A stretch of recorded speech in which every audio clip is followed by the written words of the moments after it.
மனிதர்கள் தன்னுடைய எண்ணங்களுக்கு ஏற்பவே உயர்ந்த நிலையிலும் தாழ்ந்த நிலையிலும் வாழ்கிறார்கள். ஏனென்றால் எண்ணம் சாதாரணமானது அல்ல நண்பர்களே, எண்ணங்கள் உயிருள்ளவை. மிகப்பெரிய சக்தி வாய்ந்த ஆன்மா என்னுடையது என்பதை நீ முழுமையாக நம்பு. உன்னிடம் அற்புதங்கள் வெளிப்படுவதை நீ காண்பாய். எதை மனது உள்வாங்கிக் கொள்கிறதோ அது நடந்தே தீரும். உனக்கு ஏதாவது பெருசா வேணும் அப்படின்னு சொன்னா இந்த உலகமே சேர்ந்து உனக்கு உதவி செய்யும், உபத்திரவம் செய்யாது. இது போன்ற மேடைகளிலே எங்களை அழைத்து பேச சொல்வதற்கு காரணம் என்ன? உதவி செய்ய வேண்டும் என்ற நோக்கம் தானே. உலகம் உதவி செய்கிறதா இல்லையா? அடிப்படை என்ன வேண்டும்? விதியை மதியால் வெல்லலாம். உங்களுடைய சிந்தனையிலே எண்ணம் வையுங்கள், அவைகள்தான் எண்ணங்களாகின்றன. உங்களுடைய எண்ணங்களிலே கவனம் வையுங்கள், அவைகள்தான் சொற்களாகின்றன. உங்கள் சொற்களிலே கவனம் வையுங்கள், அவைகள்தான் செயல்களாகின்றன. உங்கள் செயல்களிலே கவனம் வையுங்கள், அவைகள்தான் பழக்கங்களாகின்றன. உங்களுடைய பழக்கங்களிலே கவனம் வையுங்கள், அவைதான் உன்னுடைய வாழ்க்கையை மாற்றி போடுகின்றன. ஆரம்பிக்கின்ற இடம் எண்ணம். இத்துணை பேர் உட்கார்ந்திருக்கின்றீர்களே, நான் இப்போது மேடையிலிருந்து உங்களை பார்க்கின்றேன். உன்னுடைய பேர் ஆர்வம் என்ன என்பதை நீ கண்டுபிடித்த தருணத்திலேயே உன்னுடைய வாழ்க்கை வெற்றியினுடைய பாதையிலே ஒரு அடி எடுத்து வைக்க முடிகின்றது. உன்னுடைய ஆர்வத்தை கண்டுபிடிச்சா மட்டும் போதுமா? தன்னுடைய பேர் ஆர்வம் என்ன என்பதை தெரிந்து கொண்டு அதிலே தன்னுடைய உடல் பொருள் ஆவி அத்துணையும் செலவு செய்தவர்கள் அத்துணை பேரும் வெற்றியாளர்களே. ஏழையா இருக்கிற நம்ம ஜெயிக்கிறது ஈஸின்னு அவர் சொன்னார். ஏன் ஜெயிக்கணும்னு நான் சொல்றேன். பணக்காரர்களுடைய மாளிகையிலே பிறக்கின்ற பிள்ளைகளினுடைய தோள்களை கூட தாங்குவதற்கு, கால்களை கூட தாங்குவதற்கு தோள்கள் காத்திருக்கின்றன நண்பர்களே. பிறக்கும் போதே ஏசி வசதியுடன் பயணச்சீட்டு பதிவு செய்யப்பட்டிருக்கின்றது. நம்மை போன்ற ஏழைகளினுடைய குடும்பத்திலே பிறக்கின்ற பிள்ளைகளினுடைய தோள்களுக்கோ சுமைகள் காத்திருக்கின்றன. பணக்காரர்களினுடைய மாளிகையிலே பிள்ளைகள் வளர்ந்தே பிறக்கிறார்கள். நம்மை போன்ற ஏழைகளினுடைய குடிசையிலே பிள்ளைகள் பிறந்துதான் வளர்கிறார்கள். ஒன்று தெரிந்து கொள்ளுங்கள் நண்பர்களே, வளர்ந்தே பிறப்பது வாரிசுரிமை, பிறந்து வளர்வதே பிறப்பின் பெருமை. அதனால் நீங்கள் பெரியவர்களாக ஆக வேண்டும். அந்த வாய்ப்பு நமக்கு மட்டும்தான் உண்டு. சராசரிகள் தான் சக்கரவர்த்திகள் ஆகிறார்கள். சரி, என்ன நீ நினைக்கிறது அப்படியே நடக்கும்னு சொல்றியே, உன்னுடைய வாழ்க்கையில நடந்துச்சாயா?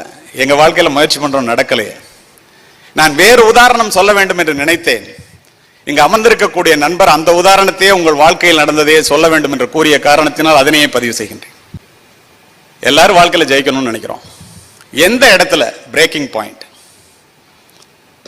ஒரு சாதாரண நாட்டுப்புறத்து ஏழை சிறுவனாக நான் இருக்கும் போது மன்னர் சரபோஜி அரசினர் கல்லூரியிலே தஞ்சை மாவட்டத்திலே படிக்கும் போது 2 பேரும் நேர காலேஜுக்கு போகும்போது எஸ்பி பங்களா, கலெக்டர் பங்களா ரெண்டும் பக்கத்துல இருக்கும்.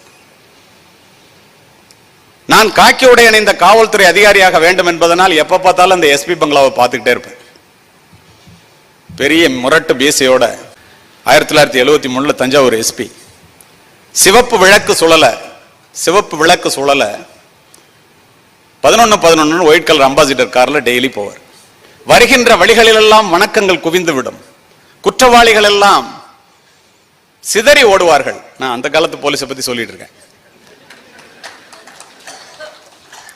இப்படி நிறைய பேருக்கு நல்லது செய்வதற்கு ஒரு வாய்ப்பா? இவ்வளவு மரியாதையா? ஒரு மனிதனுக்கு இவ்வளவு பெரிய பங்களாவா? நாம் மிக ஏழ்மையாக குடும்பத்தில் இருந்து வந்திருக்கின்றோமே. 2 பேரும் நின்று ஒரு நாள் பார்த்துட்டு இருக்கும் போது கார் வெளியில வந்துச்சு. காரை நிறுத்தினார். ஏன்டா நீ 2 பேரும் காலேஜுக்கே போறது இல்லையா, டெய்லி இங்க நிக்கிறியா, ஏண்டான்னு கேட்டார். உங்களை மாதிரி ஆகணும்னா என்ன பண்ணணும்னு கேட்டேன். என்சிசில போய் சேரு, ரைபிள் கிளப்ல போய் சேரு, கல்லூரி நேரம் போக மீதி நேரத்தை மைதானத்திலே செலவு செய். சொன்னதெல்லாம் செஞ்சேன். என்னுடைய நண்பன் அந்த காலத்திலேயே ஒரு ஆங்கில ஒரு ஊருக்கு ஒரு ஹிண்டு பேப்பர் தான் வரும். 40 வருஷத்துக்கு முன்னாடி சொல்றேன். ஒரு லைன் விடாம படிப்பான். எப்ப பார்த்தாலும் நூலகத்திலேயே உட்காந்துருப்பான். சர்வீஸ் கமிஷன் எக்ஸாம் வந்துச்சு. 2 பேரும் போனோம். எனக்கு கிடைச்சிருச்சு, அவனுக்கு கிடைக்கல. அவன் அதை பத்தி கொஞ்சம் கூட கவலைப்படல.